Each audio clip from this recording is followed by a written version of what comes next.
The most important trading psychology lesson. No one ever told you. The cursor blinks over the entry button while the 1-minute candlesticks breathe. Expand, contract, wick, and taunt. Your alert just fired. Price tapped the pre-market high with a micro pullback. VWAP is rising, and level 2 is flashing a stack of bids that looks like a wall until it isn't. Your stop loss level is marked, 7 ticks below the last higher low, and your risk do not reward is clean. But your finger floats and then freezes. The red P&L from yesterday flickers in your peripheral vision like a neon warning. Your brain whispers, "Not now, wait for one more confirmation." 2 seconds later, the candle rips. Your better confirmation becomes a worse price. Slippage appears where certainty was supposed to be. And you chase the entry with a wider stop because the move should continue. It stalls, your heart rate jumps, the next candle snaps back into your face. Now you're hoping, then you're praying, then you're moving the stop because the level just below is the real level. You promise you'll never do that again as the platform dings you out. Bigger loss than planned, smaller account than yesterday. You move the chart to a higher time frame to heal your beliefs. The 5-minute looks fine, the 15-minute looks even better, and by the time the 1 hour finally looks safe, the trade is over. You didn't miss the setup, you missed the lesson. The most important trading psychology lesson no one ever told you is brutally simple. Markets reward probabilistic execution, not emotional negotiation. Everything else is how your nervous system tries to renegotiate risk when price moves. You think the game is spotting the setup, that's the visible layer. The hidden layer, the one that drains accounts quietly, is how your brain interprets uncertainty on a live chart. Pattern recognition is your superpower until the pattern is only half formed, and your need for certainty demands the other half appear before you act. That's when your prefrontal cortex asks for one more signal, one more candle close, one more RSI divergence, because certainty feels like safety. But on a liquid tape, certainty is an invoice for a worse entry. Markets price in what you can see. They pay you for what you can execute while it's still ambiguous. Your adaptation system hates that. It wants story, not statistics. It wants to be right more than it wants to be paid. That's the betrayal. You came to trade price, but you end up defending a belief.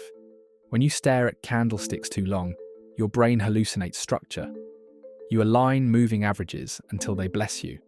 You anchor to the last winner and overfit the next entry to recapture that feeling.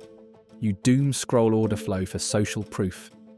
Look, someone bigger agrees. You're not trading a setup at that point. You're making a legal case to avoid blame if it fails. This is why most traders lose money, because they fight random outcomes with certainty rituals. The tape doesn't care. It's an auction, not a jury. The most profitable ideas from the great trading minds, probability, thinking, mechanical rules, process over outcome, only sink in after you watch your account suffer from the exact opposite. Bodtikite, you'll move a stop loss just once. You'll add to a loser because it's a better price, and you'll scalp winners out of fear while letting losing positions breathe. That's entry hesitation paralysis, married to exit greed extension, followed by stop loss removal syndrome. It looks like 3 different mistakes. It is 1. Your brain trying to turn a probabilistic game into a certainty game. Now layer in your neurochemistry. The small green print on your P&L pings dopamine. That little hit sensitizes your attention to chase another quick win. Then a red swing spikes cortisol, tightening your time horizon and narrowing your focus onto pain avoidance. Adrenaline pumps during volatility, sharpening reaction speed while flattening nuance. After a string of losses, serotonin dips and everything looks worse. Every pullback looks like a trend change. Every wick looks like rejection. Every level looks like a trap. Mirror neurons fire when you watch other traders post wins, which makes their entries feel like you're missing ones. You imitate what you should evaluate. Under that cocktail, the trading paradox becomes visible. The setups with the best expectancy feel the worst at entry. The most comfortable clicks often have the weakest risk-reward. The tighter your stop, the more likely random noise will harvest it. The more you analyze, the more narratives you manufacture, and the less you execute. The more screens you stack, the less clear you feel. because your nervous system interprets excess input as unsafety, not enlightenment. You see this most clearly in one costly loop, averaging down a loser that began as a scalp. It starts with FOMO, market orders at the high of the burst, rationalized by momentum is strong. A quick flush turns a quick trade into, I'll give it a little room. You add once to improve the average, and you don't call it averaging down because that would be admitting what it is. Then the tape prints lower highs and you tell yourself it's an accumulation pattern because slow grind downs can look organized and safe. Your stop is now mental. That means not real. The R you risked at entry has melted into a guessing game about where pain will force you to accept reality. On the exit side, greed keeps you in after target 1 fills. You let a green trade pull back because it should go further, but secretly because you need it to erase a previous red day. You're trading your P&L, not the market, the clearest sign that performance anxiety is driving your clicks.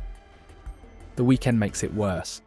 You hold because you can't handle the discomfort of taking a booked loss on a Friday. Then you spend Saturday reading threads that agree with your position and Sunday drawing levels that justify the hold. Monday's gap doesn't ask your opinion. Meet Marcus, the algo hybrid. He trades equities and crypto on a 3-screen setup. TradingView on the left with multi-time frame candlesticks, an anchored VWAP, level 2 and time and sales in the center. Order entry with hotkeys on the right. He holds positions for minutes to hours, sometimes a day, rarely more. He codes small server-side scripts that spit signals into his chart. A pre-market high-low sweep alert, a volume profile imbalance marker, a session VWAP deviation band. These are not full algorithms, they're guardrails. His system does not predict, it constrains. A long scalp must trigger inside plain 1 standard deviation of VWAP, with a pullback to a 5-second footprint imbalance and a stop at the wick low of the prior impulse. If it doesn't meet that scaffolding, he doesn't touch it, even if it looks good. He avoids anchoring by forcing himself to type the risk in R before he clicks. Half R risk to first target, 1 R to second, trail on structure break. Position sizing is mechanical. If the stop is wider, size is smaller. If volatility compresses, size scales up. Risk defines the trade, conviction never does. Marcus did not start here. He blew up 3 times years ago, moving stops and moving goalposts to protect an ego dressed as a trader. The second blow-up taught him probability. The third taught him humility. He rewired his day around process. He begins pre-market with a 2-column journal. Left side, assumptions the market can invalidate. Right side, evidence the market would need to confirm bias. Writing it strips his narratives of magic and makes them testable. He runs a quick regime scan every morning. Is breadth expanding or contracting? Is the index inside a range or showing linear trend behavior? Are correlations high across sectors, meaning names will move together, or fragmented, meaning stock picking matters? If the regime is cyclical, he uses fade tactics near prior day value. If linear, he only takes continuation entries that reset to VWAP. He checks his body state like he checks his chart: sleep hours, caffeine, heart rate variability. If his hands shake, he reduces size by half. If he's thinking about yesterday, he trades 1 symbol, not 5. Each choice refuses to negotiate with emotion in real time. Live, Marcus talks out loud. Not about profits, but about process. Entry at the retest, stop at wick. 1 R initial risk, don't move it. Add only if structure holds and pullback tags VWAP band. This is script over story. When price breaks his level and then comes back, he doesn't give it a little air. He takes the loss because the plan expects randomness. He doesn't ask the market to apologise. He pays the invoice and waits. His cooling off rule is timed. After a loss, he stands up for 2 full minutes.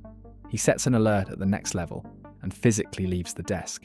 That's not superstition, it's cortisol management. He calls greed by a different name, exit panic.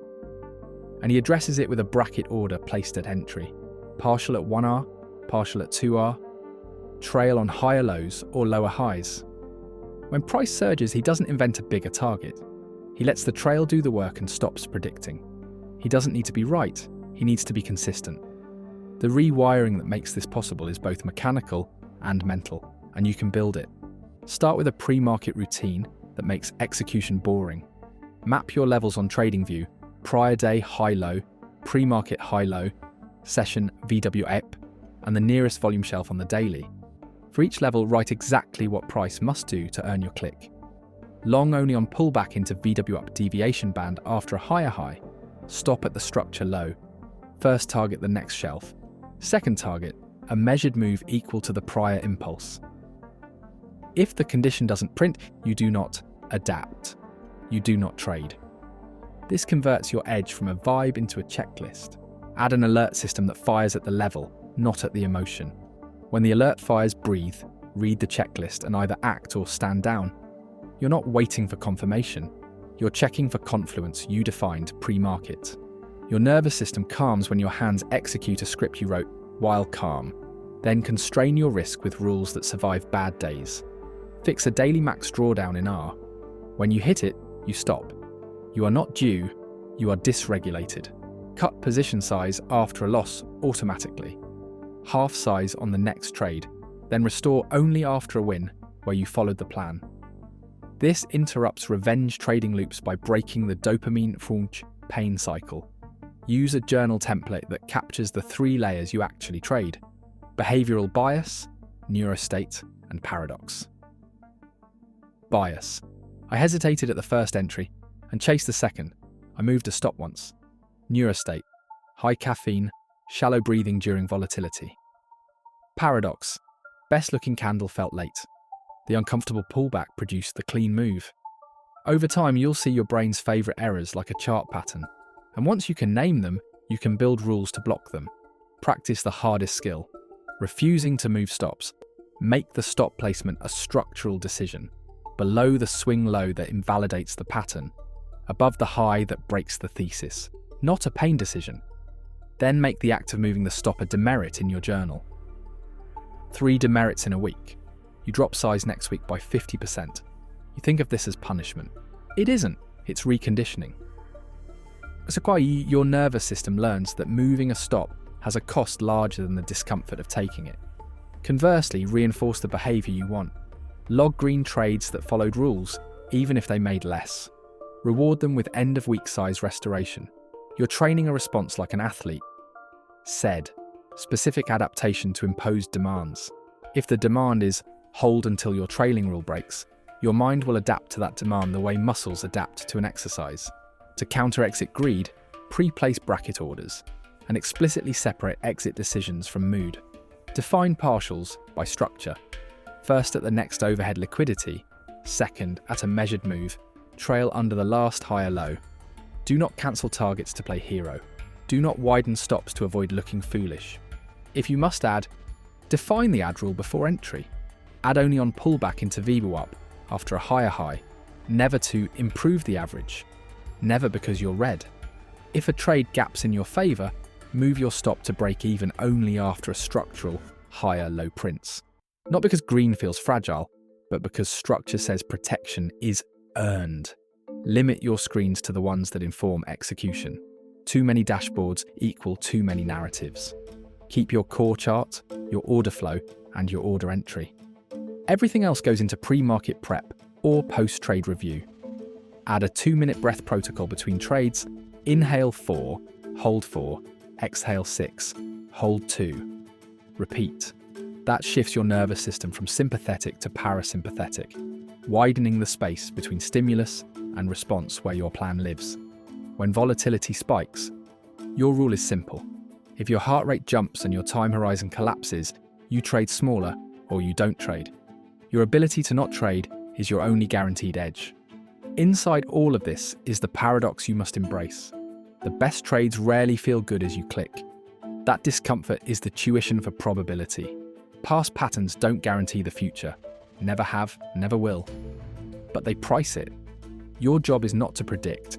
It is to define a repeatable way to be paid when certain behaviours appear, and to pay small when they don't. Risk management is survival. Most traders lose money not because they can't read charts, but because they negotiate with their rules when it matters. The lesson no one tells you early enough is that discipline isn't about willpower. It's about architecture. You cannot outbreathe a bad process. You can only outprocess a bad day. So picture the new version of you at the open. The platform loads. Your levels glow on the chart like guardrails. You have your regime read, range-bound morning inside yesterday's value, linear momentum likely only after the first hour, if breadth expands. Your first alert pings at the pre-market high. You don't chase the breakout. You let the retest print into your VWAP band. You click your entry at the plan's price, not the brain's fear. Your stop sits where the structure breaks. Your bracket exits sit where liquidity lives. The first target hits and pays for the risk. The second floats and breathes while you watch structure, not P&L. A flush grabs your trail and you're out. No negotiation, no drama. You log the trade, thesis, evidence, execution, psychology. You rate one thing.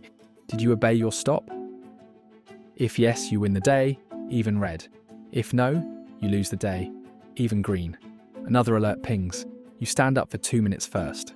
You let the adrenaline drain. You return and find price still inside your plan. You repeat. A third alert fires later, but you're at max daily R drawdown. You close the platform. It stings a little. But you'll be here tomorrow. That's the point.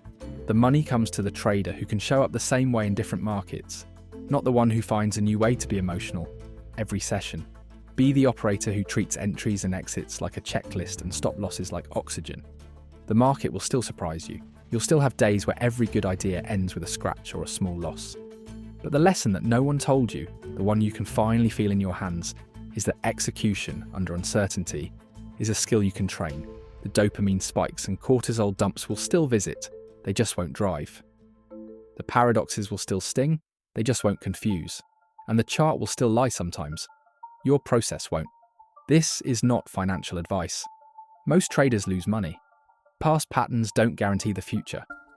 But rules written when you're calm and obeyed when you're stressed will save you from your best intentioned impulses. You don't need certainty to trade.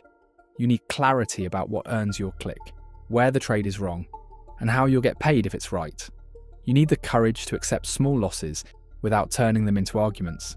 You need the humility to stop when your body is loud and your plan is quiet. That's the psychology lesson no one ever told you, because it sounds boring next to a new indicator. Your edge isn't your special setup. It's your refusal to negotiate with your rules while the candles move. Wakakiti. Tomorrow morning, draw your levels, write your conditions, set your alerts, size your risk, and commit to never moving a stop backward. Adopt a mechanical exit and let structure escort you out. Track your biases by name. Entry hesitation paralysis, exit greed extension, stop loss removal syndrome, revenge trading loops, overtrading compulsion, chart pattern hallucination. Build a small ritual to neutralize each one. Let physiology be part of your plan, not a surprise. Trade smaller than your ego wants until your body gets bored of drama. Then scale. Accept that the best trades will feel a little wrong at the start and perfectly obvious at the end. And when that final candle closes, you'll know the lesson didn't just make